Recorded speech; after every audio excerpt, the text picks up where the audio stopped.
Hey y'all, it's the Christmas season, and some of my podcasts and Investopodcasts and friends wanted to bring you a Christmas time collaboration. You'll hear stories told by creators from the following podcasts: Deep Dark Secrets, True Crime PI, Extinguished, Crimepedia, Walking the Line, Murder and Mimosas, Crime Over Cocktails, True Crime Authors and Extraordinary People, your favorite true crime podcast with Gavin Fish, and me, Richie Buck from Santa May Be a Criminal. I'm going to remind you what I always remind you, but this right here is what we in the biz call a trigger warning. So here goes. This podcast contains talk about criminal activity, including violence and murder. It may include a few cuss words, and it's probably not appropriate for your youngins, so you might want to earmuff them or send them outside to play. Now, before we get started, I want to mention 3 more things. I know, get to it, Buck, but we Southerners like to talk. First up, any opinions in these stories are solely those of the specific creators presenting the story. Suspects mentioned in these tales are considered innocent unless proven guilty in a court of law, and these are real stories about real people. People who experience unimaginable horror and tragedy. The most important thing we can do to honor the victims and the families of these stories is play an active role in our justice system, remain vigilant in our understanding of our surroundings, and support organizations that work to make sure these stories remain the exception and not the rule. And just so you know, some of these stories are going to be long, some of them are going to be short, but you never know what you're going to get until you tune in. Thanks for listening.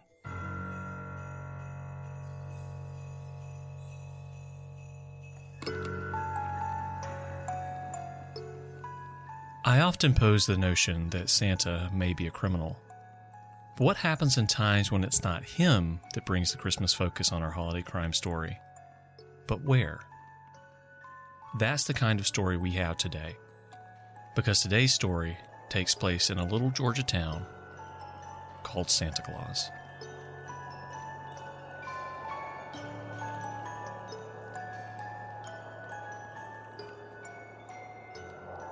Santa Claus, Georgia is one of a few towns in the U.S. that bear the jolly old elf's name. There are others in states like Indiana, Arizona, Michigan, and California. It's unclear exactly how many towns bear his name, but the common thread that connects them is a perpetual feeling of the Christmas spirit. In fact, Santa Claus, Georgia's town sign bears the quote, "The city that loves children." The 2020 census marked the population of the Georgia town bearing Santa's name as just 204 people, but at the time of this heinous crime, it was fewer, less than 200. It's the pureness of hope that attracts tourists to these places like freshly fallen snow. But occasionally, one might find a bit of coal that unwinds the pure beauty of the tiny village that bears the name of the man who brings joy to children around the world. As far as Santa Claus, Georgia is concerned, a quick look at Google Maps reveals that Santa Claus City Hall is at the intersection of Noel Street and December Drive. Nearby, there is Reindeer Street, Sleigh Street, Candy Cane Street, and just south of all of those is Dasher Street. That's where our unfortunate tale today is centered, on Dasher Street in Santa Claus, Georgia. Because in December of 1997, a madman murdered 4 people and destroyed the holiday hopefulness for the town known as Santa Claus.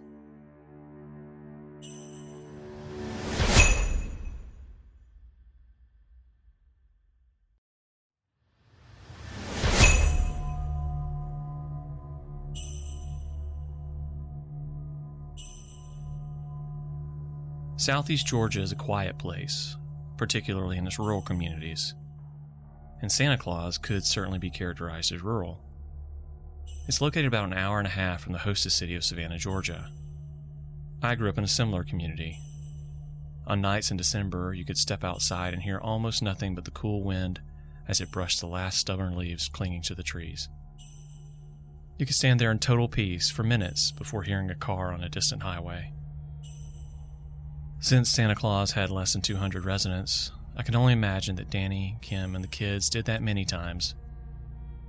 In fact, on December 3rd, 1997, I suspect that's how the night started. Happy, normal, silent.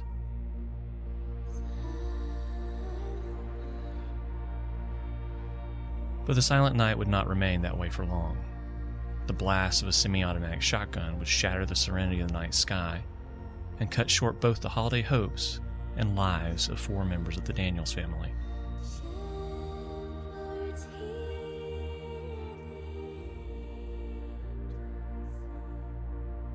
In fact, the events that occurred in the early morning hours of December 4th, 1997 would be viewed as incomprehensible in any location, particularly Santa Claus, Georgia. And they would be viewed as incomprehensible to any family, particularly the Daniels. It has long been a trope in true crime media to characterize and remember those lost as having lit up a room. It seems in this case that it could actually be true. Danny and Kim exuded light and hope. They were adored by their family and their community, and from all that I can tell, these were the type of people you wanted to live next door to. They took in troubled kids and tried to help. One such child was a young girl aged 10 by the name of Joanna Mosley. Danny, the family patriarch, was 47 years old and worked for the post office. His beloved Kim was 33 and took great care of the home and the many children that found themselves in the care of the Daniels.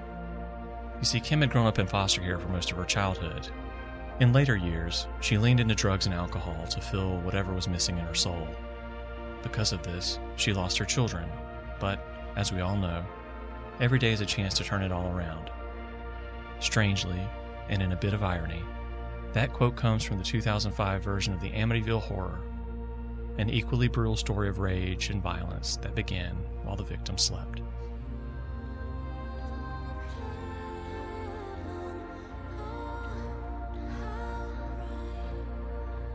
After losing her children to the state, Kim eventually got clean and got them back. There's that light again. While in recovery and attending AA meetings, she met Danny, and the two of them forged a relationship. It was important to Kim to not have children experience the life she had growing up. So, they opened their doors and their hearts, and they helped people.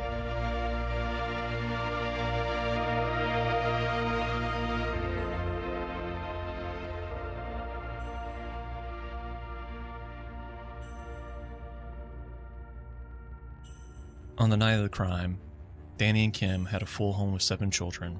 Some of them were their biological kids. Others were foster children. There was 16-year-old Jessica, 10-year-old Amber, 8-year-old Bryant, 4-year-old Corey, 10-month-old Gabriel, another of Kim's biological daughters whose name I was unable to locate, and Joanna Mosley.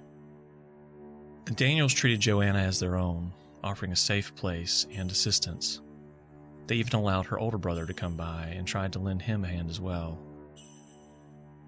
But when rumors that an inappropriate relationship may have been occurring between Joanna's 22-year-old brother and the Daniels' 16-year-old Jessica, Danny did what all fathers do. He protected his family. He sent the young man away. Unfortunately, that decision may have been the impetus for the horrors that came next. The Daniels family no doubt went to bed on the night of December 3rd, expectant of holiday joy, as Christmas was fast approaching. Oh, the love they would share around their tree. The surprises that they must have planned for the stockings. The carols they must have wished to sing. But all of that would be shattered by the acts of a madman. That madman, whom I will only name once, and frankly he doesn't even deserve that, was Joanna's older brother, Jerry Scott Heidler. From now on, I will simply refer to him as the killer. Based on accounts from later court proceedings from reporting in the Savannah Morning News, the killer got intoxicated while playing pool and stole his neighbor's van. He then drove to the Daniels' home, entering through a window. Knowing where the gun cabinet was, he carved a direct path through the darkened home and removed a Remington semi-automatic shotgun. Because I only want you to have visions of sugar plums dancing in your head on these cold holiday nights, I will spare you the gruesome details. They are easy enough to find in the sources I'll include in the episode description. The silent night erupted in gunfire. At the end, the killer had gunned down Danny, Kim, Jessica, the alleged object of his affection, and Bryant, the 8-year-old boy. He then abducted 3 girls, including his biological sister Joanna. He left 4-year-old Corey and 10-month-old Gabriel behind. Once in the stolen van, he drove to the banks of the Altamaha River where he then sexually assaulted one of the girls, causing another one to watch. He disposed of the murder weapon in the river and then drove to a nearby town named Alma and left the 3 girls on the side of a road. Fortunately, a farmer found them soon thereafter, and Joanna, the killer's sister, was able to pinpoint him as the monster. Once their nightmare had been reported, Toombs County Sheriff's Department Deputy Mike Harlan arrived at the doorstep of the Daniels home, where he found lights on throughout the house. I'll read an excerpt of the excellent reporting done by Leonora Bowen-LaPeter in the Savannah Morning News to paint the haunting picture of what the deputy found when he responded to this call. He knocked on the front door, which was slightly ajar. No answer. Through a window to the left, he noticed the arm of a small child in a bunk bed. He walked in and announced he was there. He heard a baby crying and a radio playing music. He walked toward the room with a child in it. On the top bunk, he found 8-year-old Bryant Daniels. "I have a small boy myself," Harlan said. At that point, it was pretty obvious that words wouldn't help. Harlan moved through the house, running into 4-year-old Corey Daniels near the dining room table. Harlan knelt down beside the child. "Mama and Daddy are dead. Brother Guy shot them all," Corey said. A baby continued to cry. The radio, obviously an alarm for early rising postal worker Danny Daniels, continued to play music. Harlan opened the door of the master bedroom. The first thing he noticed was the gun cabinet with several empty slots where the guns had been. Next, he noticed a body up against the door, preventing him from opening it further. Corey showed him another entrance to the room, through a laundry room and a bathroom. Harlan walked into the sunken bedroom and found 10-month-old Gabriel standing between his baby bed and his parents' king-size bed, hanging on to the sheets.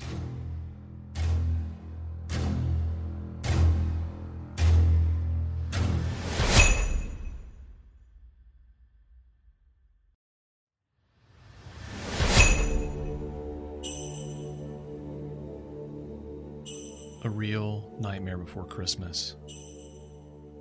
Thanks to the courage of Joanna Mosley, who identified her brother as the monster, he was tried and convicted of 4 counts of murder and multiple other charges, including abduction and several charges related to the sexual assault.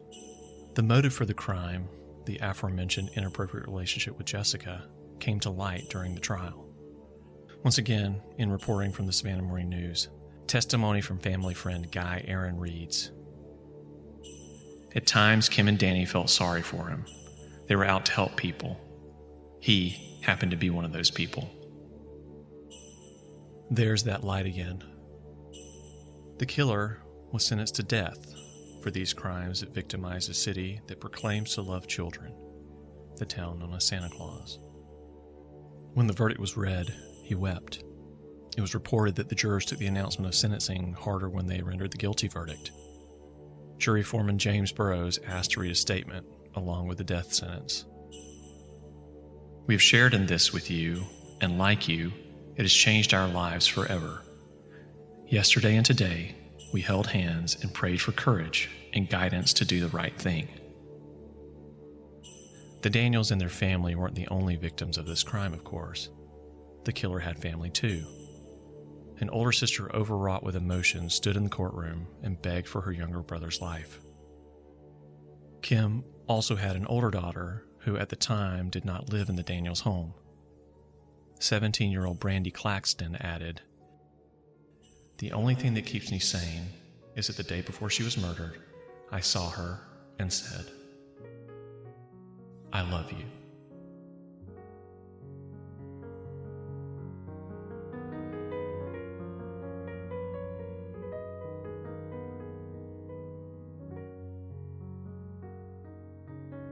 God bless the lives of those lost in this horrific crime.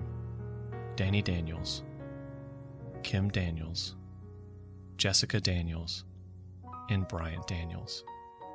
May their light continue to shine for all the days of the earth, and their memory never be forgotten.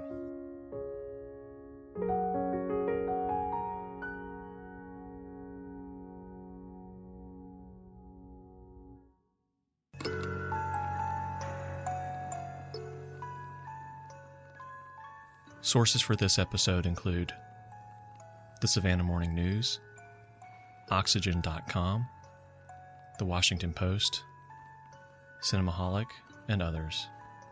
Full list in the episode description. Thanks for listening to the second day of Christmas and this Christmas time collaboration. I urge you to listen to all the podcasts that are contributing to this project: Deep Dark Secrets, True Crime PI, Extinguished, Crimepedia, Walking the Line, Murder and Mimosas, Crime Over Cocktails, True Crime Authors and Extraordinary People, your favorite true crime podcast with Gavin Fish, and of course, Santa May Be a Criminal. Now, remember, always, always, always be nice.